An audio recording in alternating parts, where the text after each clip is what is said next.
We are about to study the varna system.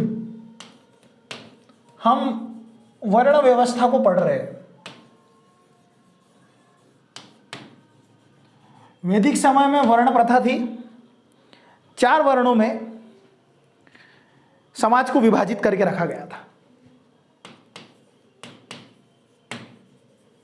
Brahmins, Kshatriya,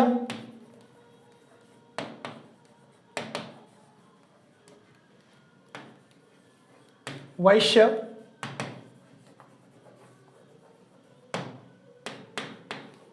and शूद्र। अब बहुत बार क्या होता है ना कि जब हम इन्हें नॉर्मल कंटेक्स्ट में और नॉर्मल इसमें हम इसे पढ़ते हैं तो वर्ण व्यवस्था को कास्ट सिस्टम के साथ में कोरिलेट किया जाता है। But in an original form caste system is different, varna system is different.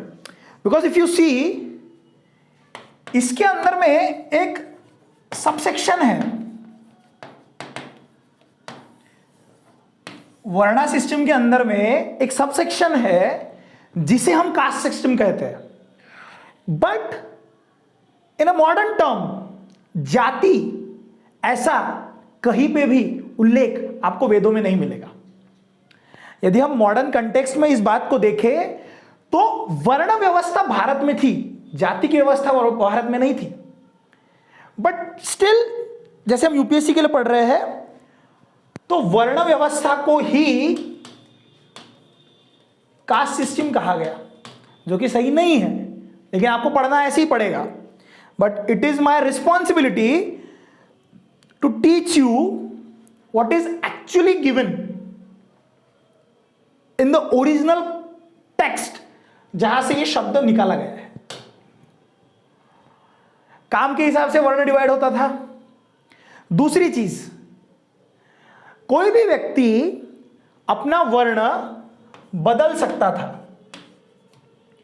कोई भी व्यक्ति अपना वर्ण बदल सकता था, लेकिन समय के साथ हम जैसे कहते हैं ना कि ये बॉलीवुड वालों ने नेपोटिज्म कर दिया, कांग्रेस में नेपोटिज्म आ गया। नेपोटिज्म के आद्य जनक अगर कोई होंगे तो यही है। सबसे पहले नेपोटिज्म आया वर्णा सिस्टम में।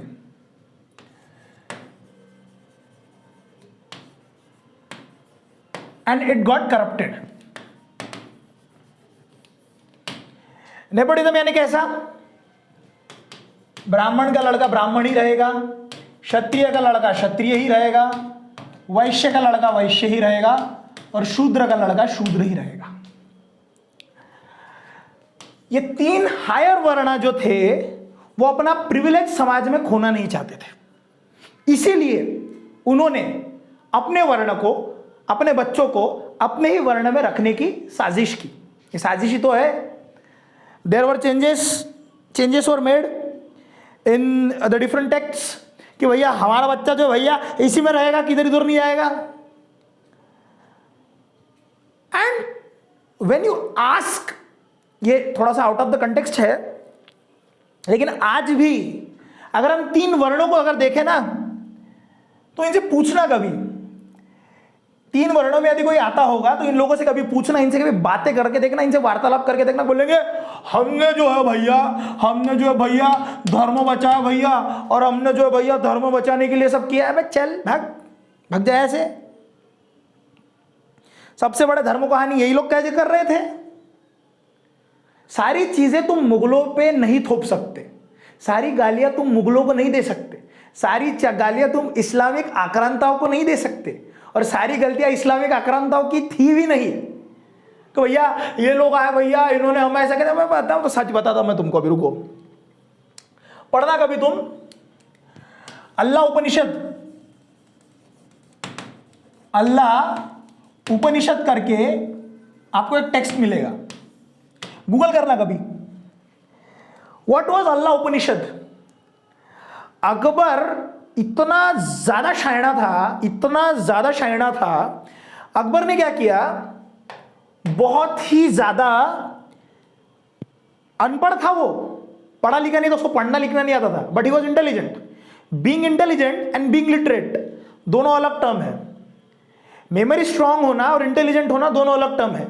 आपको कोई चीज याद रह सकती है, लेकिन उस याद रहने वाली उस चीज को, उस नॉलेज को आप कैसे परिवर्तित कहते हैं, उसे इंटेलिजेंस कहते हैं।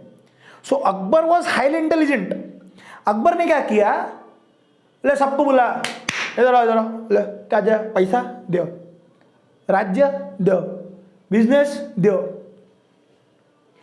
कभी आप अल्लाह उपनिषद पढ़ना, आपको समझ में आएगा कि उपनिषदों के साथ में छेड़खानी कैसे हुई थी। अकबर ने क्या किया, अब एक बात बताओ मुझे, वेद और उपनिषद पढ़ने का अधिकार किसे था? संस्कृत किसे आती थी? मैं नहीं कह रहा, आप जाके खुद पढ़ो। अकबर आस्क्ड ऑल द ब्राह्मण कम्युनिटी, मतलब जिनके हाथ में धर्म सभा होती थी, बोले उपनिषदों में छेड़खानी करनी है, बोले उसमें डालो कि Allah is the supreme, Allah is the only one who is going to protect you. और उपनिषदों का आखिरी आदेश यह है कि सभी लोग अल्लाह को माने। ये उपनिषदों में की हुई छेड़खानी थी और सारे के सारे कंटेक्स्ट संस्कृत में लिखे गए थे। अमुक लोगों को संस्कृत आती थी, संस्कृत किसे आती थी? गए, किसने धर्म बचाया? ये भी छोड़ो, सारे के सारे मुगल झरोखा दर्शन देते थे, ऐसे अपने खिड़की में आते थे, पढ़ना कभी, झरोखा दर्शन देते थे ऐसे ऐसे। और जब ये झरोखा दर्शन देते थे तो सारे बाहर आके ऐसे ऐसे करते थे, सारे लोग। क्यों? धर्म सभा ने सबको बताया कि विष्णु का 10वां अवतार जो है वो ये मुगल है। कौन था ये? किसने किया? बोले हमने धर्म। अबे तुम काय का धर्म बचाओगे, तुमसे तुम्हारी लंगोट बचाई नहीं गई। चलो ये भी छोड़ो, क्षत्रिय क्या कर रहे थे? सवाल है मेरा, लोगों को बहुत घमंड होता है अपने जाति पे, बहुत ज्यादा। बोले हम क्षत्रिय है, बोले हम ब्राह्मण है। क्या कर रहे थे क्षत्रिय? एक महाराणा प्रताप पैदा हुए, एक छत्रपति शिवाजी महाराज पैदा हुए, और इनको लगता है कि इनके जाति में सभी महान है। कभी भी एक बात याद रखना, कभी भी एक महान व्यक्ति जब पैदा होता है ना, वो महान व्यक्ति समाज के लिए जीता है, वो राष्ट्र के लिए जीता है। जाति प्रथा क्या है तुमको बताता हूं मैं। जाति प्रथा एक्चुअल में है कुछ नहीं। जाति प्रथा, पान के ठेले में जो 5 भिखमंगे बैठे होते हैं ना, वो टपोरी लोग बैठे होते हैं, उनको बातें करनी होती, बोले ऐसा है भैया, ऐसा भैया, वो उधर का ऐसे हो गया, प्रधानमंत्री इसको बनना चाहिए। हाँ भाई तुम सही कह रहे हो। पांच टपोरी लोग बैठे होते हैं पान के टपरी पे, और वो रोज वहीं पे बैठते हैं। इन पांचों में खुशार होता है तो क्या होता है, ये पांचों कभी तुमको दूसरा काम करते हुए नहीं दिखेंगे। ये पांचों डिस्कशन भी ऐसे करते हैं कि भैया रशिया और यूक्रेन का युद्ध हो गया, भैया इन्हीं से पूछो करना क्या है, यही बताएंगे तुमको। इन पांचों को लगता है कि हम सबसे होशियार है, ये किसी को गिनते नहीं है। ये तुम्हारी जाति प्रथा। लोग अपनी जात छोड़ना नहीं चाहते क्योंकि इनको मालूम है जाति के बाहर इनकी औकात नहीं है, कोई इनको जाति के बाहर गिनेगा नहीं।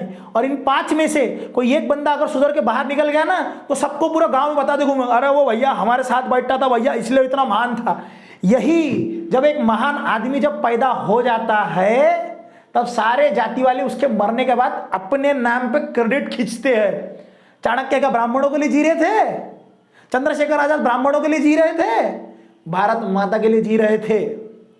महाराणा प्रताप क्षत्रिय थे, राजपूत थे, वो क्या राजपूतों के लिए जिए? भारत की शान के लिए जिए। छत्रपति शिवाजी महाराज मराठा थे, वो कैसे मराठा के लिए हिंदवी स्वराज्य। हिंदवी स्वराज्य का मतलब वो समूची भारत उसमें आता था।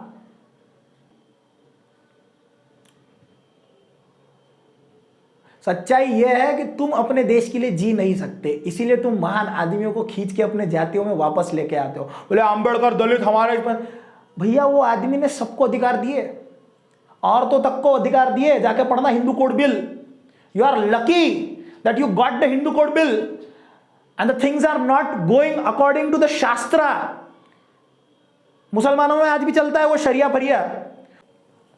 एक समाज के लिए जिए, राष्ट्र के लिए जीने वाले लोग थे ये। तुम नहीं जी सकते राष्ट्र के लिए, इसीलिए तुम जाति में खींच के इन्हें वापस लेके आते हो। यही सच है। अच्छा फिर क्षत्रिय क्या कर रहे थे जब अल्लाह उपनिषद लिखा गया था? मुगलों के दरबार में हाजी हाजी। महाराष्ट्र के क्षत्रिय क्या कर रहे थे? आली आदिल शाह के दरबार में हाजी हाजी, निजाम शाही के दरबार में हाजी हाजी। अच्छा वैश्य क्या कर रहे थे? इनको तो अपना धंधा से सब फुर्सत नहीं मिलती थी, इनको पैसा ये दे क्या ये दे क्या, इनको अपने पैसे से मतलब था। सच्चाई है यही है दोस्त, इतिहास बहुत नंगा है। तो अपने जाति प्रथा पे घमंड करना छोड़ दो, कुछ नहीं मिलेगा तुम्हें, कुछ भी नहीं मिलेगा। तुम सिर्फ अपना वर्चस्व बचाना चाहते थे, धर्म किसी ने नहीं बचाया। धर्म को तुम्हारी जरूरत नहीं है, धर्म अपने आप को बचा लेगा। और ज्यादा अधर्म बढ़ा तो वो आएगा नीचे, तुम धर्म बचाओगे बे, फालतू बात कर रहे हो। आगे बढ़ते हैं, आगे देखो।